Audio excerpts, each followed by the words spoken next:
When you think of electricity, you think of Edison. When you think of radio, you think of Marconi. But there is one electrical genius who is nearly forgotten. A man who dreamed of giving the world an unlimited supply of energy.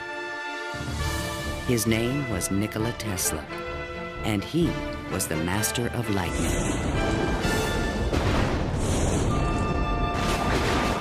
This program was made possible by contributions to your PBS station from viewers like you. Thank you.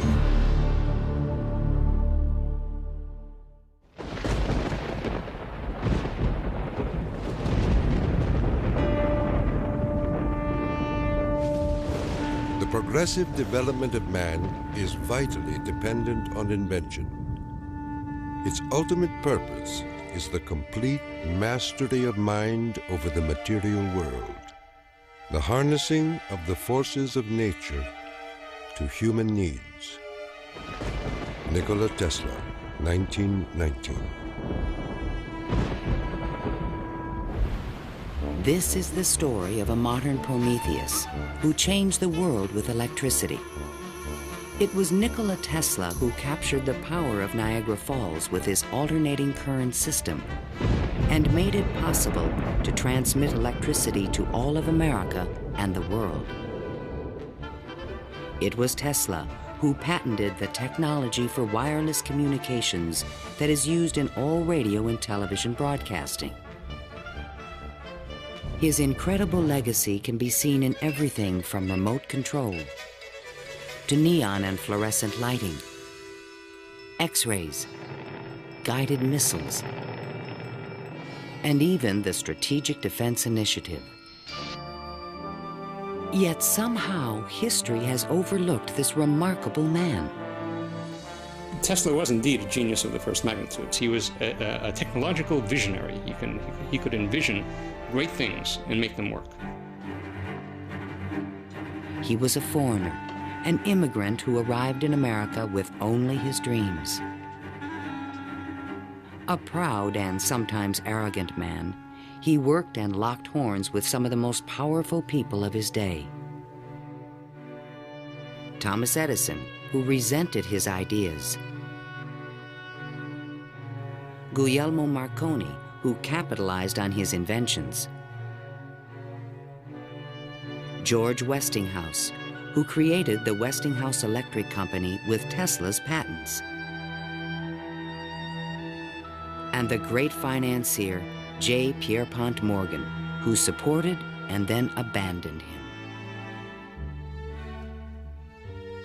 At the height of his career, Tesla was one of the most famous men in the world. His inventions helped America grow into a powerful industrial nation. His ideas created billion-dollar corporations. But Tesla was not a practical man. Always driven toward the next great breakthrough, he failed to protect his commercial interests. In the end, others made fortunes with his inventions, and he wound up penniless and rejected. Money does not mean to me what it does to other men.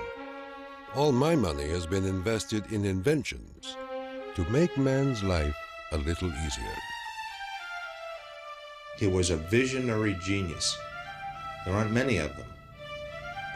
And he was willing to give his life to his visions. We have to evolve means for obtaining energy from stores which are forever inexhaustible. What I intend to show you now, step by step, is how I finally reached my dream.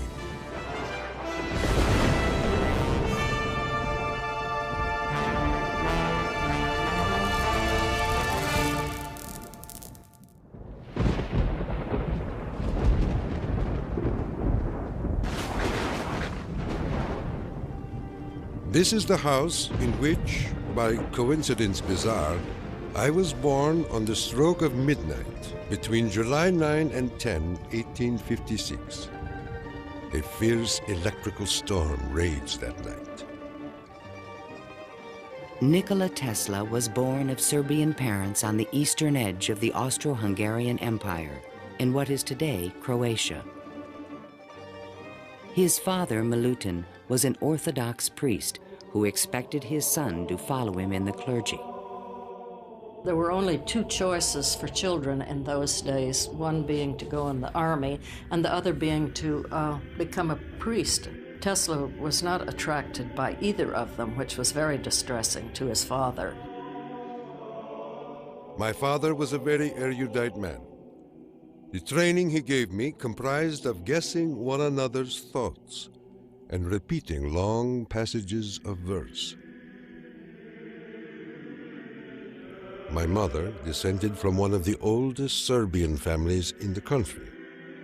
She invented and constructed all kinds of tools and devices and wove the finest designs from thread. Her fingers were nimble enough to tie 3 knots in an eyelash. Early on, Tesla began to demonstrate an extraordinary imagination. In my boyhood, I suffered from a peculiar affliction due to the appearance of images, often accompanied by strong flashes of light. I was quite unable to distinguish whether what I saw was tangible or not. To give an example, I was fascinated by a description of Niagara, and I pictured in my imagination a big wheel run by the falls. I told my uncle that one day I would go to America and carry out this scheme. Then, at the age of 17, while preparing for the seminary, Tesla contracted cholera, and the brush with death changed his life forever. In one of the spells, which was thought to be my last, my father rushed into the room. "Perhaps," I said, "I may get well if you will let me study engineering." "You will go to the best technical institution in the world," he solemnly said. I came to life like another Lazarus, to the utter amazement of everyone. In 1877, at the age of 21, I traveled to Graz, Austria to begin my college education. Here, I quickly became obsessed with the science of electricity. I wanted to know more of this wonderful force. Every spark produced 1,000 echoes in my brain. In 1831, in England, Michael Faraday had discovered the principle of electromagnetic induction, which made it possible to generate electricity. Faraday discovered that if you have an electric circuit in a changing magnetic field, it would induce an electric current to run in the wire. So this was the invention of the method of creating oscillating or AC electric currents. And it was that invention that Tesla later harnessed into the electrical system that drives our civilization.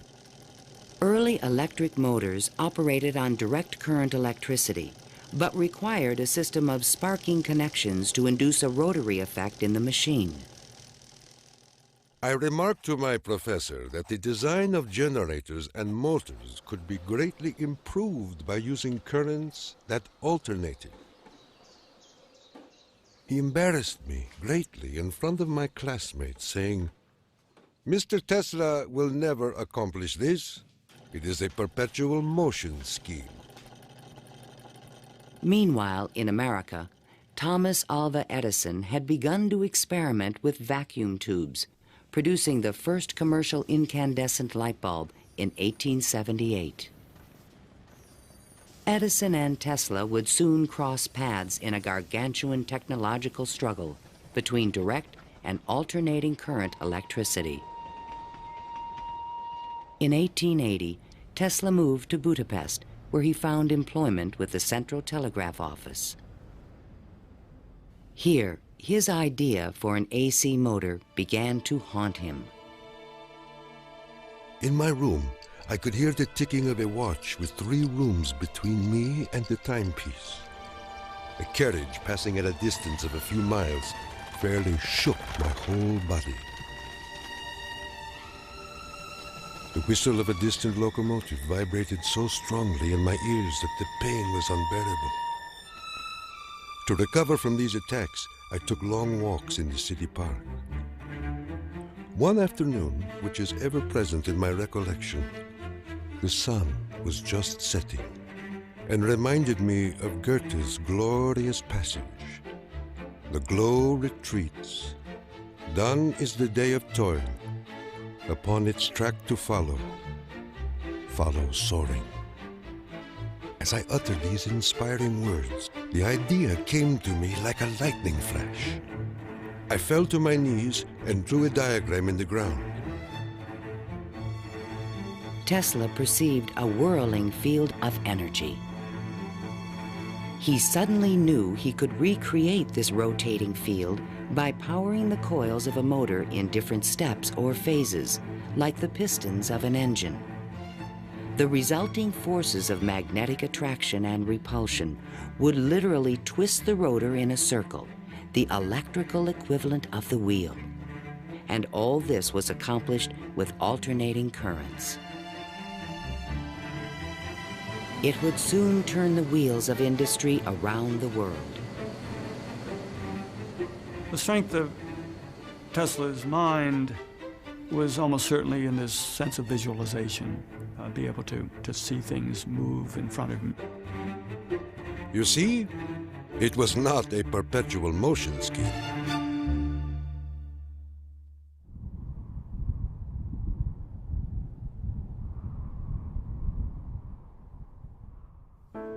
It had been the height of my ambition and my most ardent wish to see America and come in contact with the great Thomas Edison.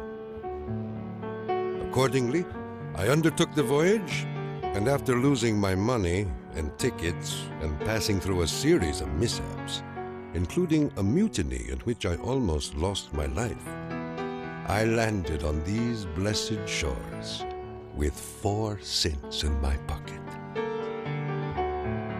Tesla arrived in New York on June 6, 1884. A 28-year-old immigrant, he was filled with dreams of success in this strange new land.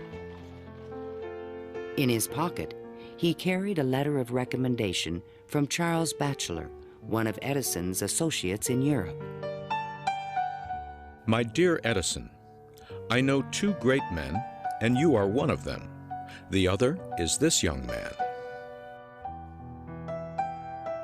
Tesla came to America because he had tried to get his alternating current motor produced in Germany, and I believe in France as well, without any success. And he realized that there was probably only one person in the world who could help him with it, and that was Thomas Edison. New York had had electricity since the late 1870s. Edison installed his first DC power station on Pearl Street, near the financial district, in 1882. He did this with help from the great Wall Street financier, J. Pierpont Morgan. But the system was far from perfect. Electricity was a very new thing. Most people didn't understand what it was all about. They were very afraid of it. There were fires breaking out. The horses on the streets would get shocks through their shoes and run away.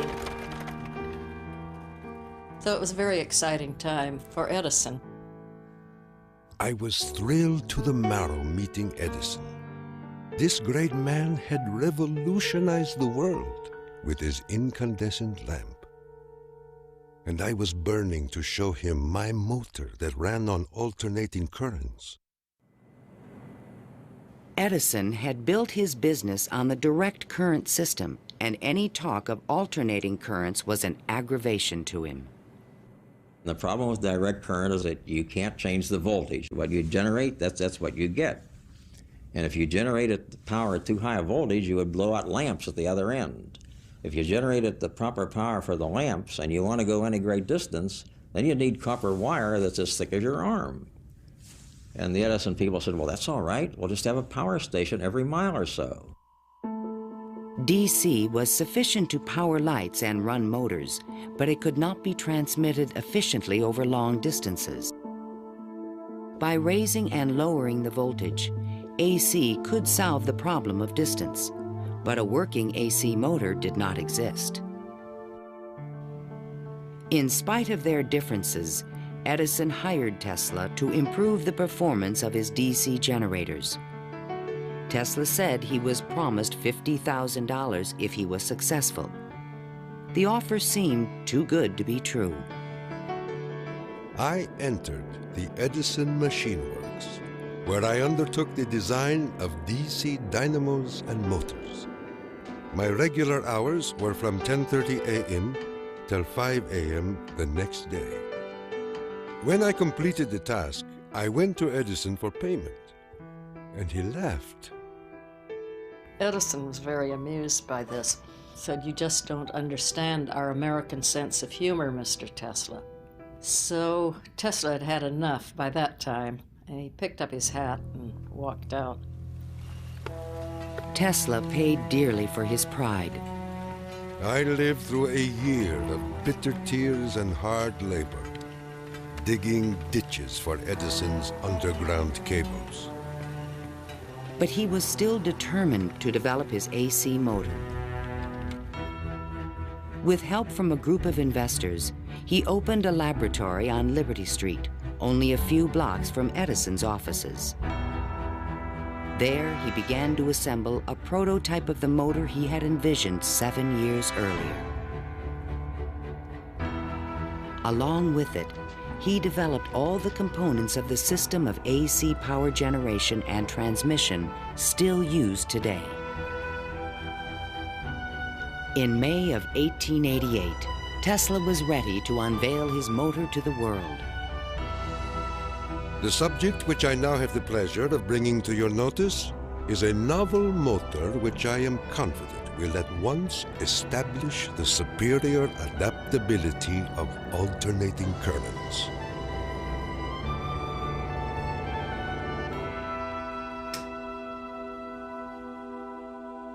Over the next 5 years, 22 U.S. patents were awarded to Nikola Tesla for AC motors, generators, transformers, and transmission lines, the most valuable patents since the invention of the telephone.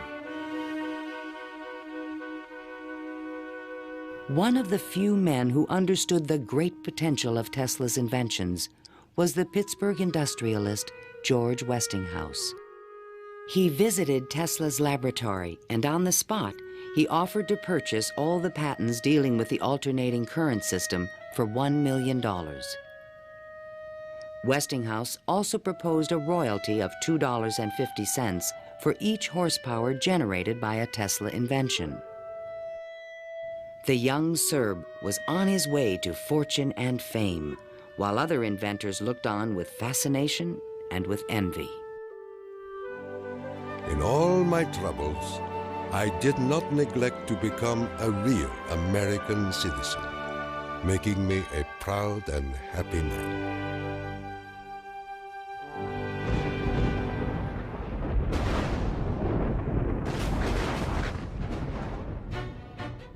During the late 1880s, Edison began a negative media campaign to discredit the alternating current system of electricity being developed by Westinghouse and Tesla. It became known as the War of the Currents. My personal desire would be to prohibit entirely the use of alternating currents. They are as unnecessary as they are dangerous. Edison employees demonstrated the dangers of alternating current by electrocuting animals in public demonstrations. Just as certain as death, Westinghouse will kill a customer within 6 months after he puts in a system of any size. None of his plans worry me in the least. An Edison associate suggested using alternating current as a means of executing criminals. A test took place at New York's Auburn State Prison in 1890. Several gruesome attempts were required to kill the victim. disgusted witnesses claimed his spinal cord burst into flame. The infliction of the death penalty is not only barbarous and inhuman, but unnecessary as a factor in the scheme of modern civilization. The War of the Currents came to a dramatic head in 1893. The Columbian Exposition in Chicago was to be the first World's Fair lighted by electricity. The Edison Company, the Thomson-Houston Company, they all got together and formed General Electric Company, 1892. And one of the first things they did, of course, was put in a bid for the job at the fair. Their bid was roughly $1 million. The Westinghouse bid was about $500,000, and naturally, Westinghouse got the job. In retaliation, GE refused to sell Westinghouse any of their Edison light bulbs. And they got some judge to say that Westinghouse couldn't use any one-piece lamps of any description at the fair. Westinghouse frantically devised a two-piece stopper lamp by fair time and saved the day. Now Tesla had a chance to make history in Chicago. His large AC generators would supply all of the fair's electricity and prove that his system would work on a large scale.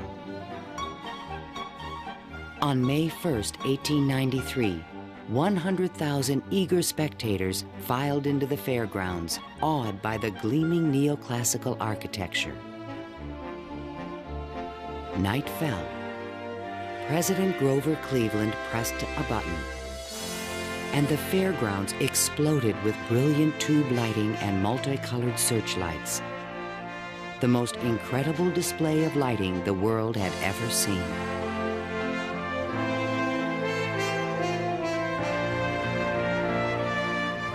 In the Great Hall of Electricity, the public could see that the Tesla Westinghouse system made it all possible.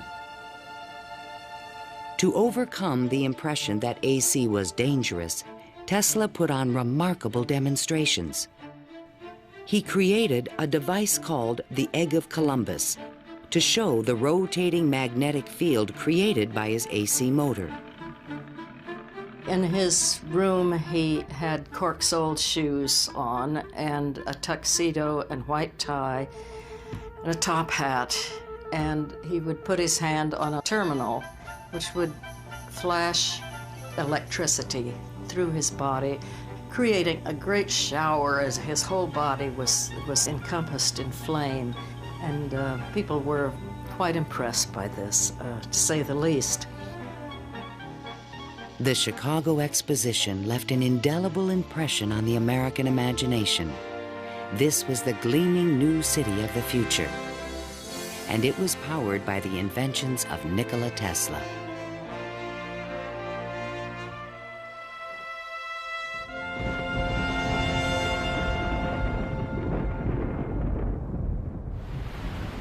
Since childhood, Tesla had dreamed of harnessing the power of the great natural wonder called Niagara Falls. The famous British physicist Lord Kelvin was now head of an international commission to find a way to use the fall's power. He had sent a cable to all the other members of his commission, and it said, "Trust you avoid the gigantic mistake of alternating current."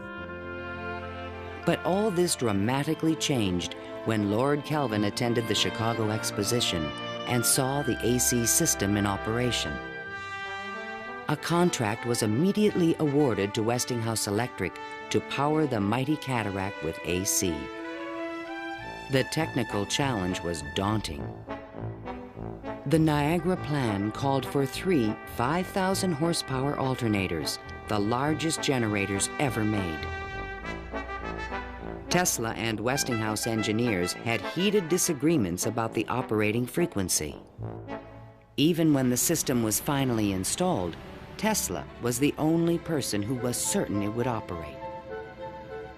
The technical details have been completely worked out. All that now remains is for the switch to be thrown. In 1896, the system went online and the electrical age began. The waters of the upper Niagara turned enormous water turbines connected by shafts to the massive 5,000 horsepower generators. The current from the generators was stepped up with transformers to 22,000 volts and sent out over long-distance lines, then stepped back down to light municipalities and power motors of Tesla's design. The Niagara Falls Gazette proclaimed, "This morning, the streetcars of this city are moving by Falls power. Hereafter, the Falls must work to earn their living." Imagine my surprise when 30 years later I saw my boyhood plan carried out at Niagara and wondered at the unfathomable mystery of the mind.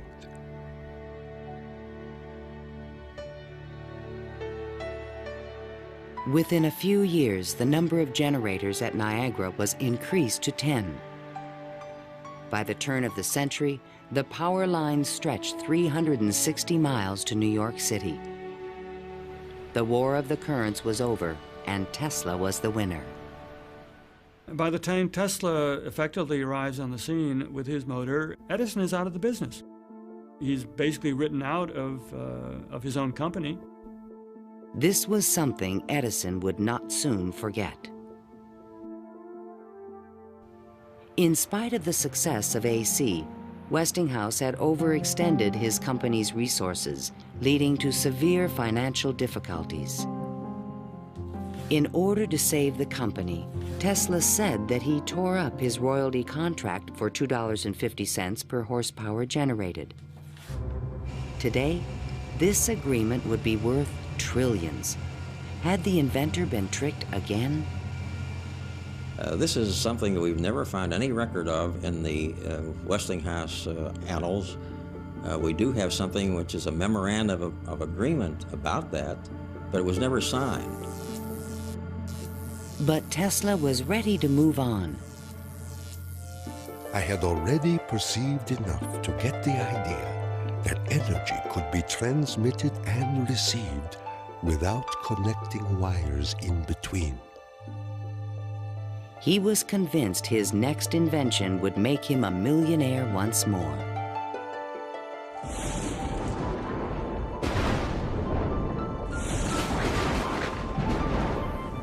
My services with Westinghouse being no longer essential, I resumed experimental work in a laboratory on Grand Street, where I began immediately the design of high-frequency machines. Following the success of Niagara, Tesla was at the height of social acclaim. Everyone wanted to know more of this mysterious foreigner who was transforming the world with his electrical inventions. So far as personal appearance goes, no one can look upon him without feeling his force. His cheekbones are high and prominent, the mark of the Slav. His eyes are blue, deeply set, and they burn like balls of fire. Franklin Chester, the Citizen. Why was he so well known and so popular? It's because the technological advances that he made were so directly related to the relief of the drudgery that people had to endure in their work lives. They could see what he did helped them personally. Every evening, Tesla showed up at Delmonico's, the most expensive restaurant in town, to be shown to his special table. He is fanatical about his dress, usually sporting a fine waistcoat, white leather gloves, and a derby hat on his head. He is meticulous about his health and drinks a glass of whiskey a day, saying it will increase his life expectancy to 150 years of age. Tesla hobnobbed with the leading politicians, millionaires, and celebrities of the era. This was the best way for independent inventors to find support for their projects. His friends were the New York elite, John Jacob Astor, William K. Vanderbilt, and the writer Mark Twain. I have just seen the drawings and description of an electrical machine lately patented by Mr. Tesla, which will revolutionize the whole electric business of the world. One of Tesla's closest friends was Robert Underwood Johnson, editor of the prestigious Century magazine. Johnson's wife was deeply in love with Tesla. My dear Nicky, do leave aside the millionaires and Fifth Avenue for some simple pleasures. From one distinguished only by a great weakness, Katherine Johnson. In fact, the world-famous inventor was also New York's most intriguing bachelor.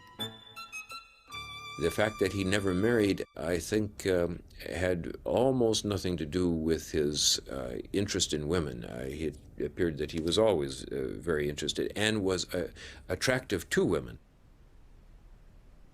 Many women sought his attention. The beautiful and wealthy socialite, Flora Dodge. And even the famous French actress, Sarah Bernhardt. But in spite of his charisma, Tesla was only interested in his inventions. He had so many phobias that he couldn't have had close relationships with women. He didn't like most of the jewelry that they wore or the perfume, and he couldn't bear to touch hair. And and in fact, he didn't like to shake hands. And so these are all things that do tend to discourage intimate relationships. The inventor even claimed that he destroyed his sexuality at the age of 40. A certain French actress kept coming to me and made it impossible for me to concentrate.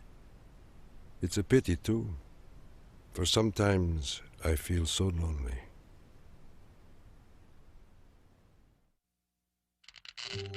Throughout the 1890s, alongside his work on AC power technology, Tesla was also experimenting with high-frequency electricity. In 1873, James Clerk Maxwell in England had proven mathematically that light was electromagnetic radiation. Light was electricity, vibrating at an extremely high frequency. To explore this unknown world, Tesla invented a unique device, still known today as a Tesla coil. The Tesla coil is an instrument that can step up voltages to high voltages at high frequencies.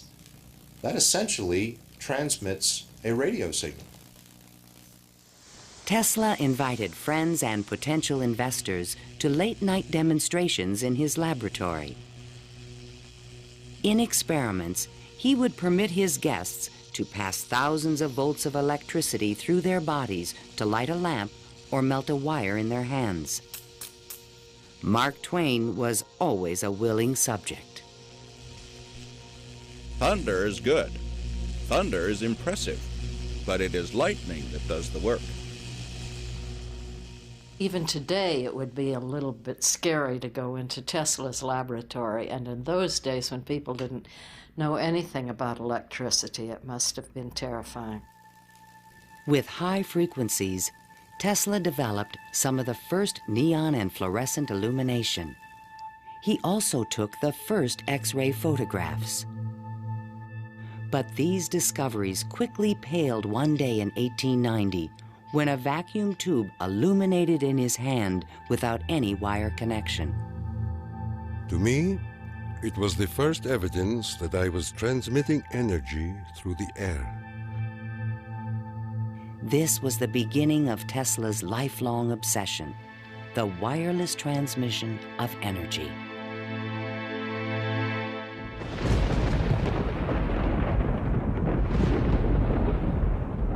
In 1892, Tesla was invited to Europe to present the results of his high-frequency experiments. In London and Paris, he amazed scientists and engineers with lighting and electrical effects that looked more like magic than science. He also announced a remarkable new possibility. I would say a few words on a thought which fills my mind and concerns the welfare of all. I mean the transmission of intelligence and even power without the use of wires. I am becoming more convinced daily of the practicality of this scheme. The race for radio was about to begin. In 1888, the German physicist Heinrich Hertz had demonstrated that currents of high frequency emit electromagnetic waves, or radio waves, into space. But creating a practical means of wireless communication would require a quantum leap in imagination. Hertz created the first radio transmitter and the first receiver. He had showed that you could create an electrical signal in one place and detect it in another place with nothing in between. While in England, Tesla befriended Sir William Crookes, the discoverer of radiant matter. Crookes was a mystic and believed that human beings could communicate telepathically when they were attuned to high-frequency brainwaves. Tesla was skeptical, but one night in his bed, he had a powerful and disturbing vision. I saw a cloud carrying angelic figures, one of whom gradually assumed the features of my mother. In that instant, a certitude, which no words can express, came upon me that my mother had died. And that was true. Tesla was convinced that he and his mother were tuned to the same frequency. His otherworldly experience would soon lead him to another revolutionary invention. On his return to New York in 1893, Tesla banished himself from social life and disappeared into his new laboratory on South Fifth Avenue. Following his uncanny intuition, he soon discovered that Tesla coils would transmit and receive powerful radio signals when they were tuned to resonate at the same frequency. Tuning is the key to all radio and television transmission. In my laboratory, I could take in my hands a coil tuned to my body and collect 3/4 horsepower anywhere in the room without any tangible connection. Sometimes I would produce flames shooting out from my head and run a motor in my hands, or light 6 or 8 lamps. By early 1895, Tesla was ready to transmit a signal 50 miles to West Point, New York. He could now produce 1 million volts with his new conical coil. But that year, on the Ides of March, disaster struck. Fire broke out in the building which housed Tesla's laboratory. Everything was lost. Utterly disheartened and broken in spirit, Nikola Tesla, one of the world's greatest electricians, returned to his room in the Gerlach yesterday morning and took to his bed. He has not arisen since. I was devastated. What could I say? The work of a lifetime lost in a fire that lasted only an hour or so. The timing could not have been worse. In England, a young Italian experimenter named Guglielmo Marconi had been hard at work and created a device for wireless telegraphy. Concerned that Marconi would exploit his ideas, Tesla opened a new laboratory and rushed to complete his own system for wireless communication. This patent, filed by Tesla in September 1897, is the fundamental technology for radio. But it would be 50 years before Tesla got credit for his invention. Various people in various different countries had the idea of exploiting this as a means of communication. But I think Tesla was the one with the real vision, in which you would broadcast signals on a definite carrier frequency, And then you would have a series of antennas that were sensitive to one frequency only, tuned to a certain frequency, and would detect just one of these signals and make an intelligible transmission. Once again, his vision describes the world that we live in.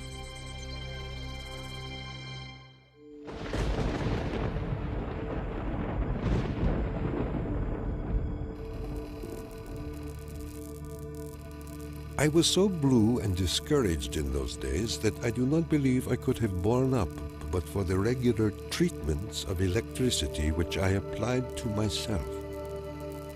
It puts into a tired body what it needs most, life force. Following the destruction of his laboratory, Tesla developed a deeper interest in Eastern thought and spiritualism.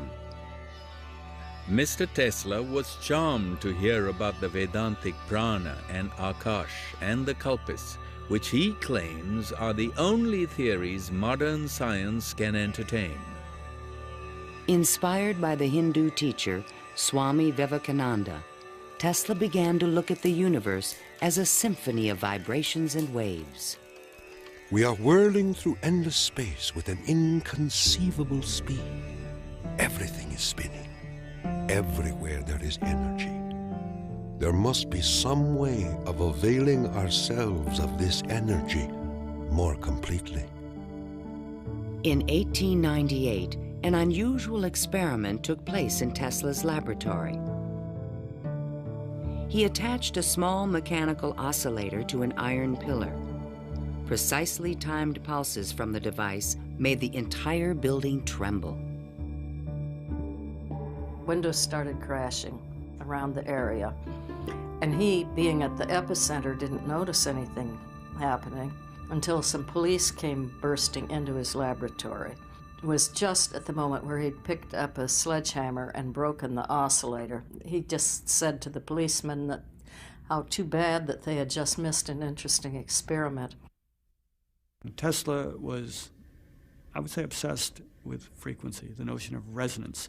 The story where he takes the device and puts it on the girder in his office and, gets the frequency of the building and supposedly, it's an apocryphal story, I'm sure, but it gets right at the core that, hey, if I've got the right frequency, I can move the world. And indeed, he talks about the frequency of the earth, and that if he can do that, he can, almost literally split the earth in half. Meanwhile, Marconi was doing more practical things and succeeded in transmitting a signal 5 miles on the Salisbury Plain in England. Not to be outdone, Tesla decided to introduce an entirely new invention. In a specially constructed pool, potential backers were amazed to see the inventor controlling the motions of a small mechanical boat with no wires attached to it. This was the world's first radio-controlled device. The machine even seemed to think. Someone threw out the question, what is the cube root of 64? And 4 flashes came back. The audience was so surprised, Tesla had to remove the lid to prove no one was inside. Tesla developed his radio-controlled boat in 1898 and patented it and thought it was an armament for war. He rationalized this as a means of ending war. The military who looked at it thought it was too complicated and vulnerable. Soon after the demonstration, Mark Twain wrote from Austria. Dear Mr. Tesla, have you the Austrian and English patents on that destructive terror which you have been inventing, and thus make war henceforth impossible? If so, won't you set a price on them and commission me to sell them? Sincerely yours, Mark Twain. But I have no desire to be remembered as the inventor of a purely destructive device. I prefer to be remembered as the inventor who abolished war. That will be my highest pride.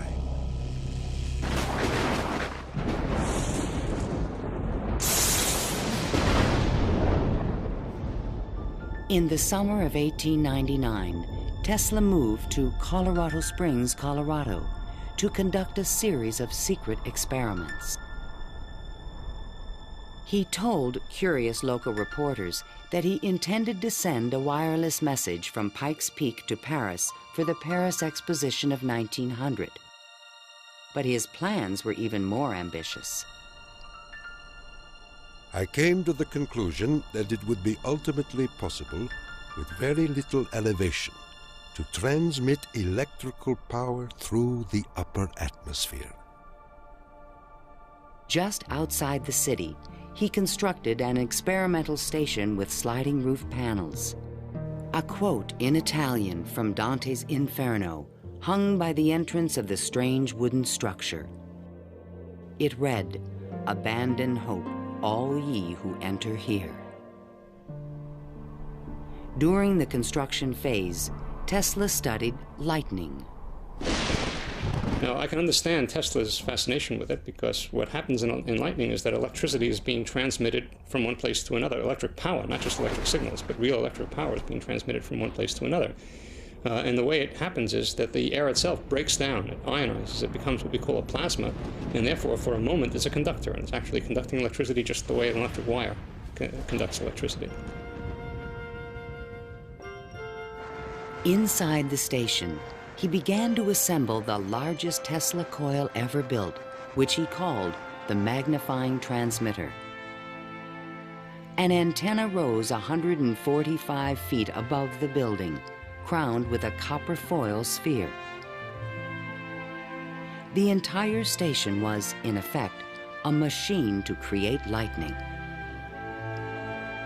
Late one evening, Tesla put his transmitter to the test. He signaled to an assistant to close the switch. Huge streamers of electricity shot out of the coil and darted through the room. The sound of the exploding discharges was deafening. Outside, above the building, bursts of artificial lightning, more than 100 feet long, began to shoot out of the ball atop the antenna. Its thunder could be heard 20 miles away in the small mining town of Cripple Creek.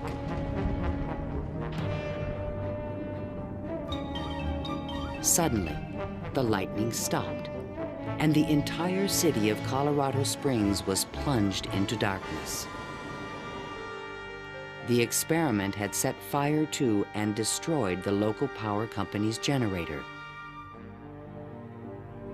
Residents were furious and began to fear this mysterious stranger. Undaunted, Tesla continued his wireless power experiments for 6 more months. Late one night, an unusual event took place. Tesla noticed a repeating signal being received by his apparatus. To his own amazement, he believed it was an extraterrestrial communication. In a letter to the American Red Cross, he wrote, "Brothers, we have a message from another world. It reads, 1, 2, 3. The press had a field day. If the mystical 1, 2, 3 was impulsed from Mars, as Tesla says, they certainly showed most excellent taste in choosing Colorado Springs. It is a rule in inventional science. When you're going to tell one, tell a good one. And men have become great in this way. Colorado Springs Gazette. Though widely ridiculed for his claim, Tesla may have been the first to detect radio waves from space. I believe that Tesla could have gotten these signals from space. We are getting them today, and these are the radio telescopes. That's what radio telescopes do today, receive signals from space. They are not from alien civilizations, but they are from the sun and from the stars. On January 7th, 1900, Tesla boarded a train back to New York City. Perhaps he had mastered the power of lightning, or at least that's what he believed. The law which I discovered in Colorado is wonderful, and it means that results undreamed of before will be possible as soon as a large plant is constructed in accordance with my plan. See the excitement coming.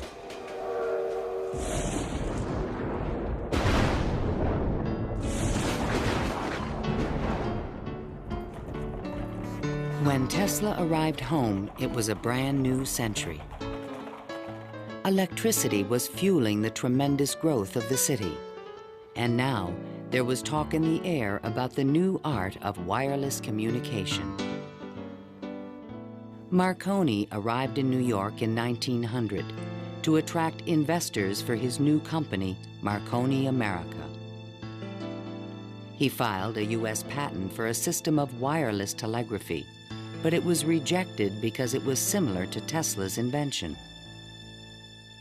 It became obvious, I think, to Marconi as well as to other experimenters of the time that the Tesla system was an efficient, powerful resonator that would produce electromagnetic waves that you could work with. Confident in the future, Tesla took up residence in the Waldorf Astoria Hotel and wrote a sensational article for Century magazine. First, let us ask, what is the spring that drives all?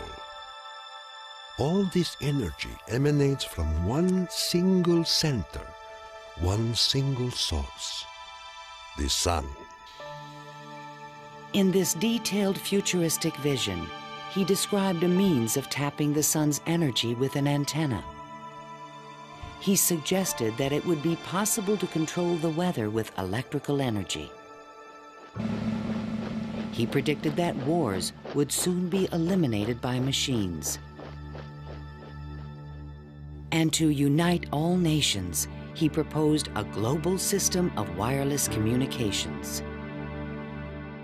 When wireless is fully applied, the Earth will be converted into a huge brain, capable of response in every one of its parts. It tells us about a vision he had for both power and communications, that he wasn't going to think small. He was going to think globally on this. And that's all very nice if it works. The idea of a global communications network was very appealing to one of the world's most powerful men, J. Pierpont Morgan. He agreed to invest $150,000 into Tesla's worldwide radio broadcast center. But the inventor's real plan was to transmit without wires industrial levels of electrical power. Tesla chose to keep this a secret from his investor. In the summer of 1900, Tesla moved to Shoreham, Long Island, and began construction of a huge tower and plant called Wardenclyffe. This Tower of Dreams was made entirely of large wood beams and rose 187 feet above the ground. The plant next to the tower was designed by the architect Stanford White and was constructed under strict secrecy. He certainly could have sent signals across the Atlantic with no trouble with a station of that magnitude. But he was still pursuing wireless power transmission. The tower would light up at night, shooting sparks, making noises. Such experiments, they alarmed the whole area. Then, on December 8, 1901, Marconi took another step forward and transmitted his famous letter S across the Atlantic. Tesla dismissed the Italian's advances. Marconi is a good fellow. Let him continue. He is using 17 of my patents. The simple fact about Marconi is that he used Tesla's system to transmit signals and claimed that these were ideas that he had developed himself. Morgan began to doubt the wisdom of his investment. Marconi's system not only worked, it was also inexpensive. And technical problems were beginning to catch up with Tesla. He went back to Morgan again, asked for more money. Morgan says, "Where's the radio transmissions across the Atlantic? How's that coming along?" Well, it wasn't coming along. Tesla was forced to tell Morgan his real plan. What I contemplate and what I can certainly accomplish, Mr. Morgan, is not a simple transmission of messages, but rather the worldwide transmission of electrical power. A single plant of but 100 horsepower can operate hundreds of millions of instruments. But Morgan was a practical businessman and had already decided to back Marconi. I have received your letter, and in reply would say that I should not feel disposed at present to make any further advances. J. Pierpont Morgan. Word spread rapidly that the investor had pulled out of Wardenclyffe, and Tesla was financially ruined. Late one night in 1903, the residents of Shoreham were astonished to see bright light emanating from the tower and an effect in the air like the aurora borealis. But in fact, Tesla could not transmit wireless power.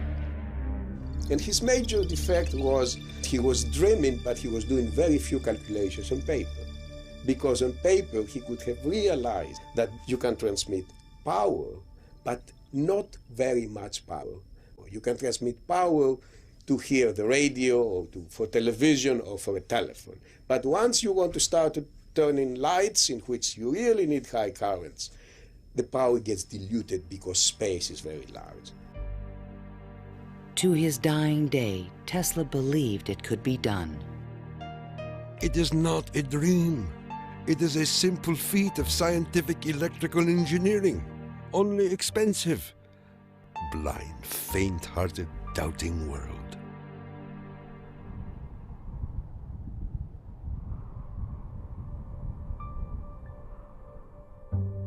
Wardenclyffe marked a turning point in Tesla's career. Like a modern Prometheus, he had reached too high and failed. In 1904, the U.S. Patent Office suddenly reversed its previous decisions and gave Marconi a patent for radio. 1 year later, Tesla's fundamental AC patents expired. Now the inventions that powered the world could be used by anyone free of charge. The public didn't realize that he had made this invention that had made billionaires out of corporations, and that he himself was broke. With no money to carry on his work, Tesla began to sink into an isolated world. He was totally disinterested in business. I think it not necessarily bored him, but he didn't make the relationship between the importance of business and the importance of his invention and discovery. Occasionally, he was seen in public parks feeding the pigeons. These are my sincere friends. Tesla's melancholy turned to anger in 1909 when Marconi was awarded a Nobel Prize. Mr. Marconi is a donkey. The question of Tesla and radio is certainly a very interesting one. It's clear that Tesla, in terms of certain basic notions of radio, was very early, if not first, in expressing them and even of getting of taking them to the patent stage. In desperate need of money, Tesla brought suit against the Marconi company, claiming that his patent rights had been infringed.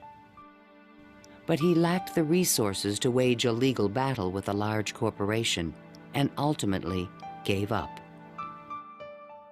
Marconi had received the Nobel Prize for work that Tesla correctly believed to be his own. I suppose everything is fair in wireless as in warfare. In 1915, the Nobel Prize entered Tesla's life once again. The Swedish government has decided to distribute the Nobel Prizes next week as follows. Physics, Thomas A. Edison and Nikola Tesla. Even Tesla was surprised by the front-page announcement in the New York Times. I have concluded the honor conferred upon me concerns the transmission of electrical energy without wires. But 1 week later, the award was given to William H. Bragg of Oxford, England, for his work with X-rays and crystal structure. The embarrassing situation was never really explained. A rumor spread that Tesla had refused to share the prize with Edison. The difference that the Nobel Prize could have made in Tesla's life soon became evident. Testimony given by Nikola Tesla, the electrical inventor, in a judgment for $935 back taxes was filed yesterday. Mr. Tesla said under oath that he was penniless and had been living on credit. In an attempt to give him long overdue recognition, the American Institute of Electrical Engineers decided to award Tesla their prestigious Edison Medal. But on the night of the presentation, the guest of honor was missing. And Edison was conveniently away on business. They found Tesla across the street by the New York Public Library, feeding the pigeons. Later that night, he was persuaded to accept his medal and announced that he had finally completed his invention to transmit wireless power. The energy goes to a distant place, and you will see something like the aurora borealis. To conclude, we are coming to great results. The audience thought Tesla was losing touch with reality.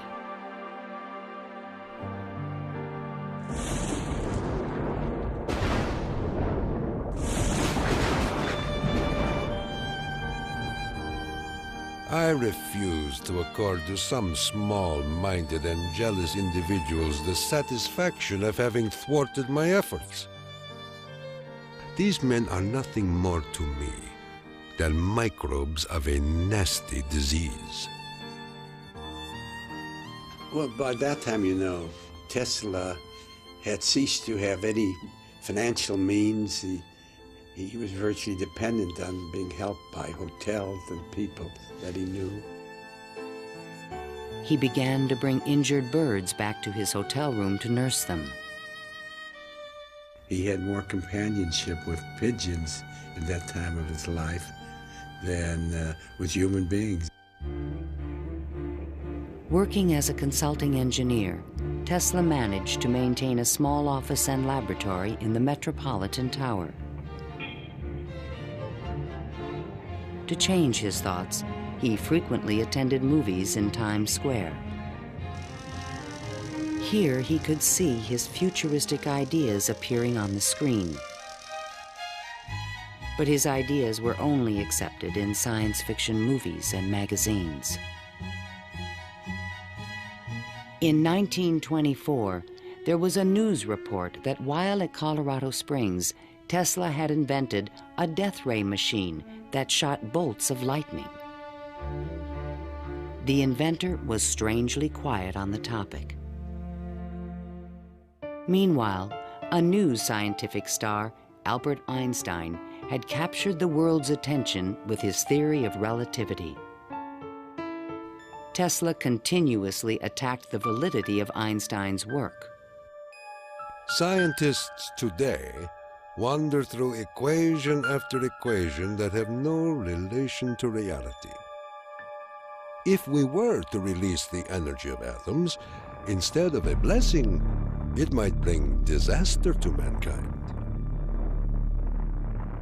But no one took him seriously. I think that every generation of scientists feels that the new ideas that come along that replace their own ideas represent a loss rather than a gain. Tesla believed that Einstein was taking us intellectually in the wrong direction.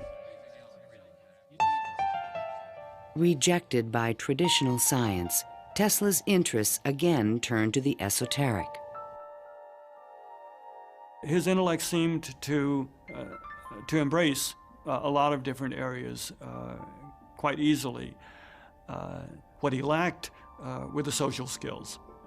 And that's an enormous shame because it interfered with his ability to use that genius, to be practical.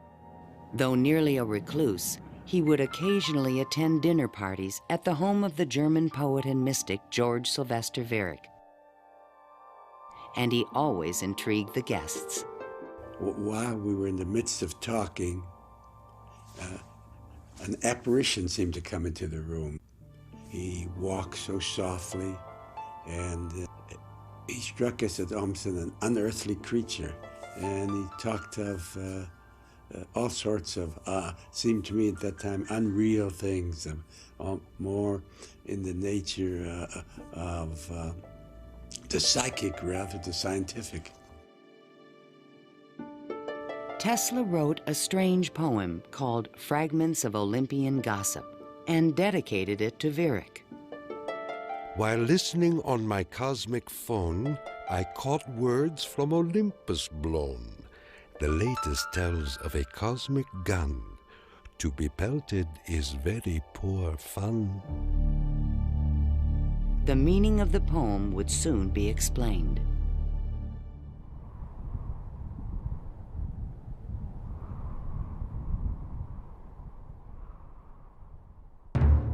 I inherited from my father an ineradicable hatred of war. But war can be stopped, not by making the strong weak, but by making every nation, weak or strong, able to defend itself. Thomas Edison, America's best-known inventor, died in 1931. That same year, Tesla came back to life. His friends threw him a 75th birthday celebration. Time magazine put his picture on the cover. Letters of admiration poured in from scientists around the world, including a generous Albert Einstein. I congratulate you for your great success on your lifetime task. Basking in the attention, Tesla announced at a press conference that he had discovered a completely new source of power. The idea, when it first burst upon me, was a tremendous shock. And let me say that it has nothing to do with releasing so-called atomic energy. I think that a lot of the proposals that he made in his later life were so esoteric as to be impractical in that time and even in the current time.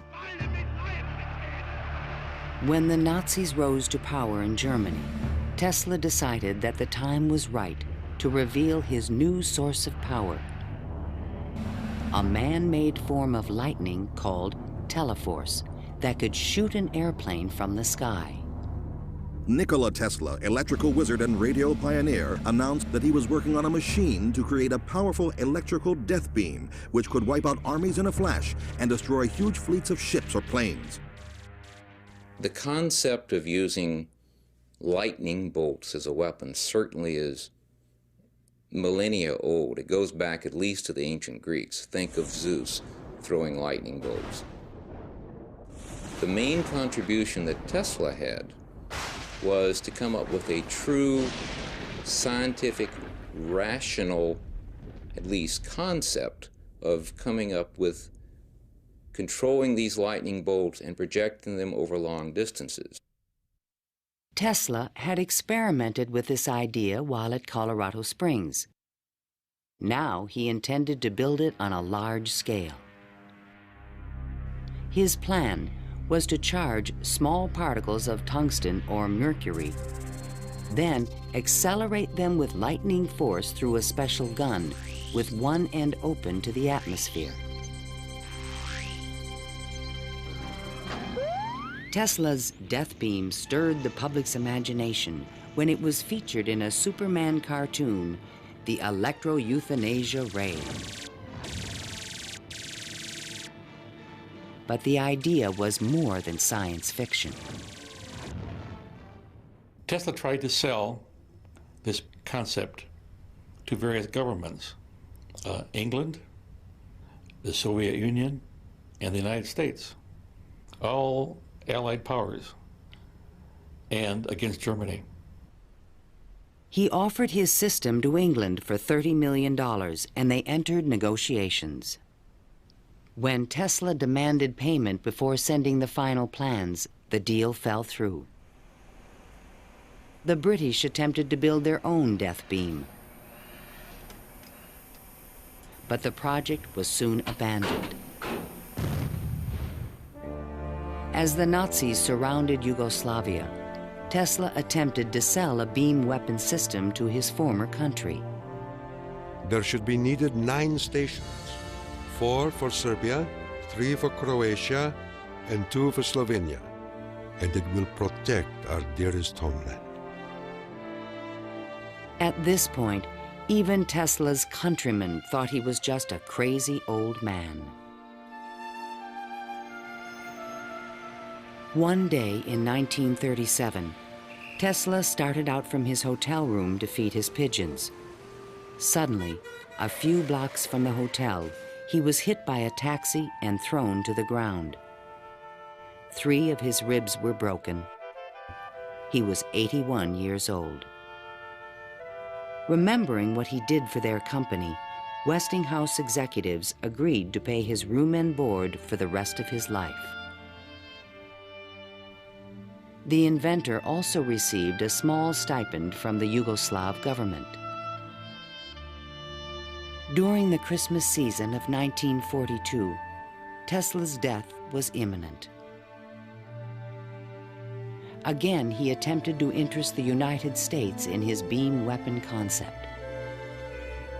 At the recommendation of 2 government engineers, a meeting of high-level officials was scheduled at the White House for January 8, 1943, to consider his plans. But the meeting never took place. Nikola Tesla, inventor of the Tesla coil, the induction motor, and hundreds of other electrical devices, died last night in his suite at the Hotel New Yorker. On last Thursday night, here in our city of New York, a man who was 87 years of age died in his humble hotel room. On January 10, 1943, Mayor Fiorello LaGuardia of New York paid tribute to Tesla on the radio. He died in poverty, but he was one of the most useful and successful men who ever lived. Were we to eliminate from our industrial world the result of Tesla's work, the wheels of industry would cease to turn, and our electric trains and cars would stop. Our towns would be dark, our mills and factories dead and idle. But Tesla is not dead.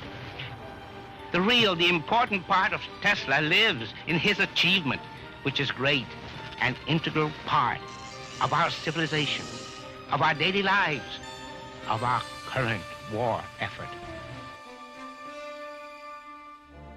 Ironically, only 5 months after Tesla's death, the United States Supreme Court declared elements of the Marconi patent invalid. The decision confirmed Nikola Tesla's patent priority for the fundamental technology of radio.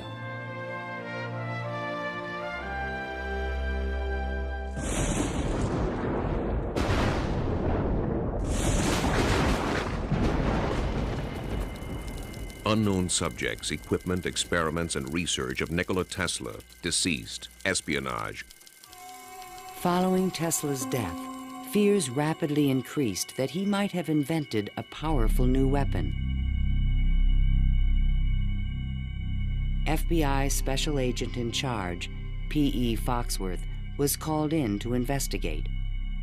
He had been informed that Tesla's papers were not secure. Tesla is reported to have completed and perfected his experiments in the radio transmission of electrical power, commonly referred to as the death ray. A distant relative of Tesla, named Sava Kasanovich, is taking steps to get possession of these important documents and plans.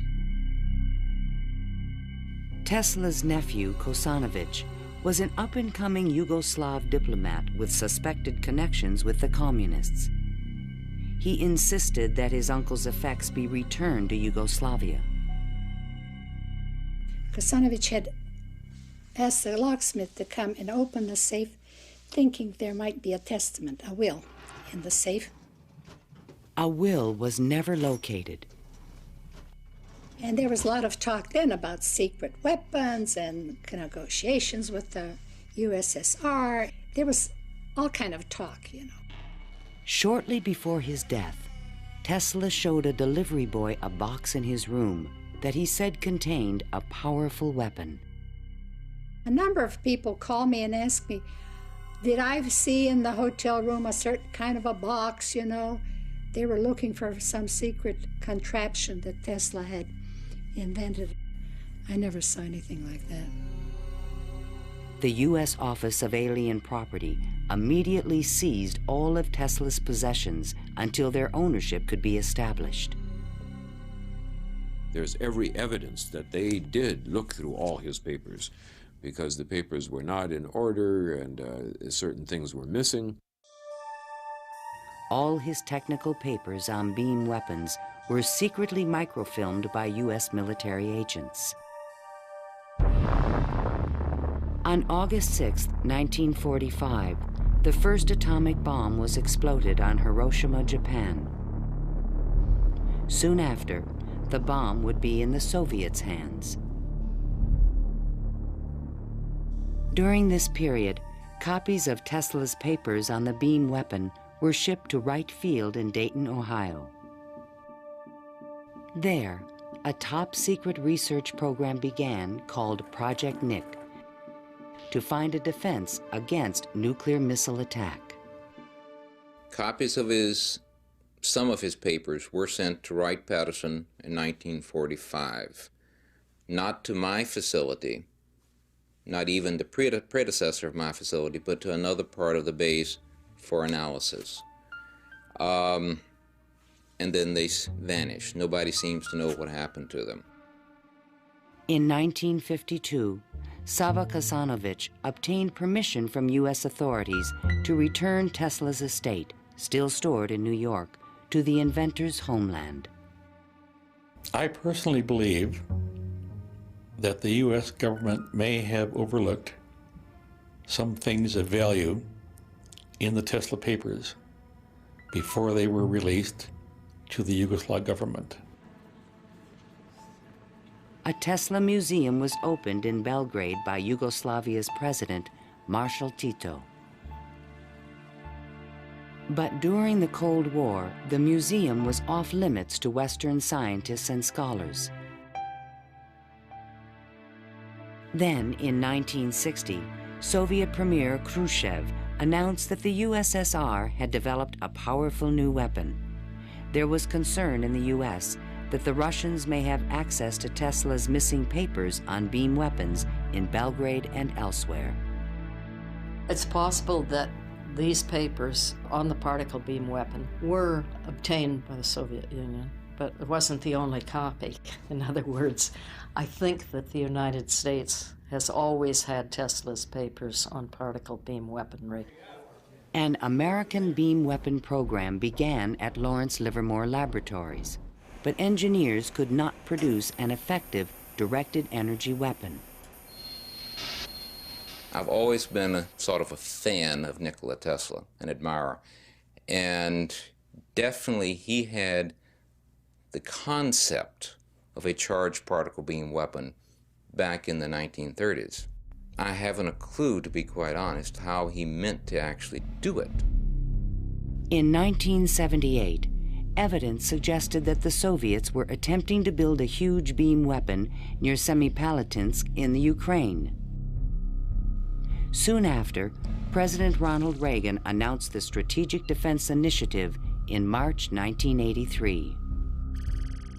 I call upon the scientific community in our country, those who gave us nuclear weapons, to turn their great talents now to the cause of mankind and world peace, to give us the means of rendering these nuclear weapons impotent and obsolete.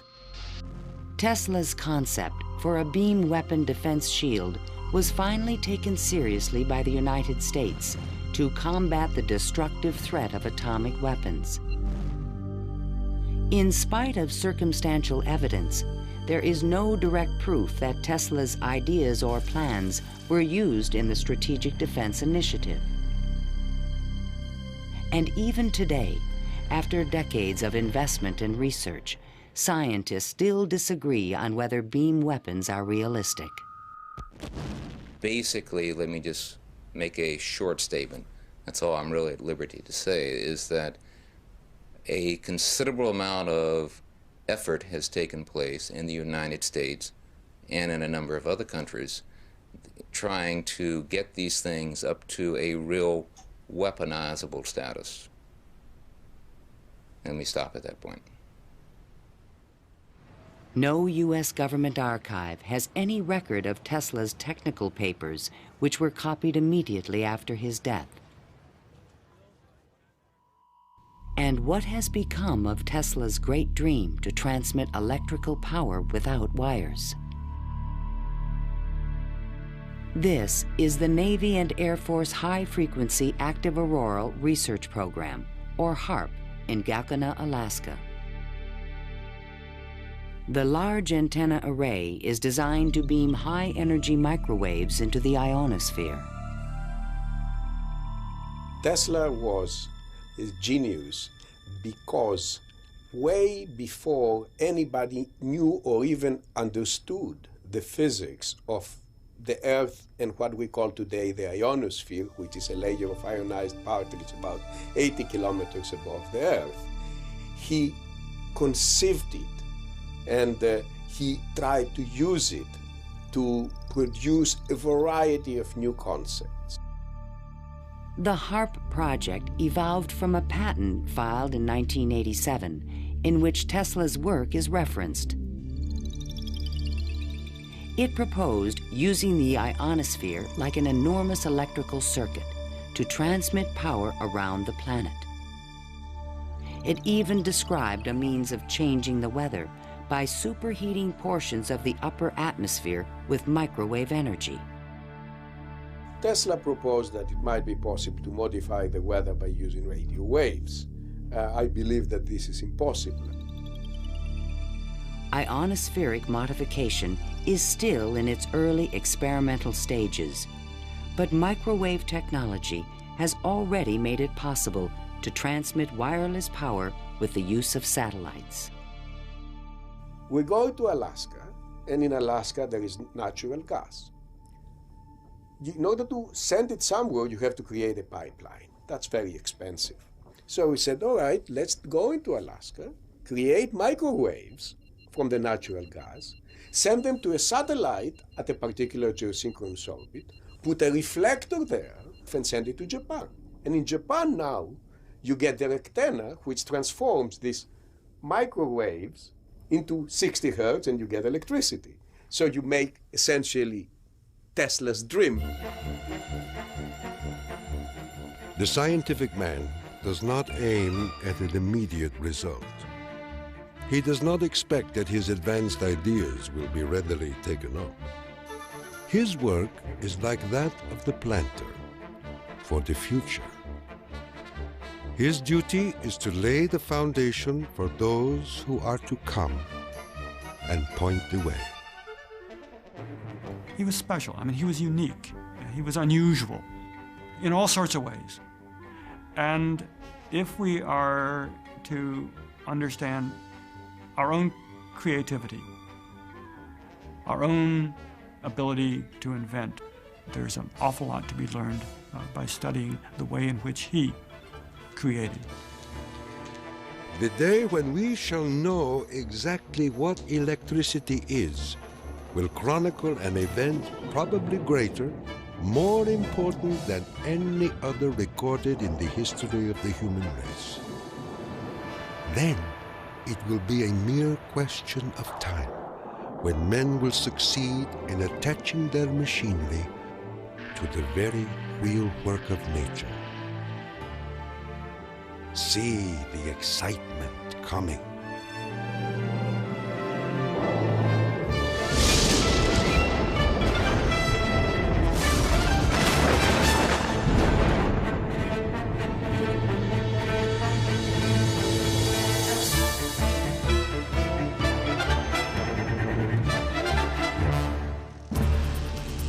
To learn more about Nikola Tesla, visit PBS online at pbs.org.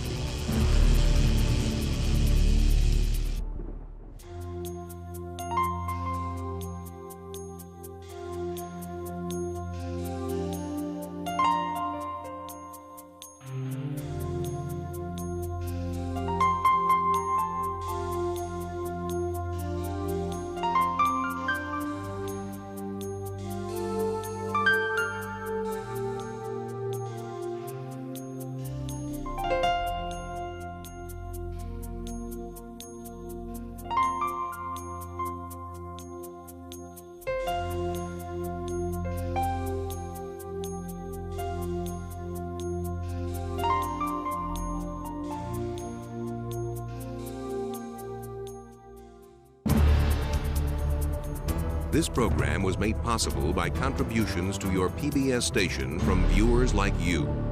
Thank you.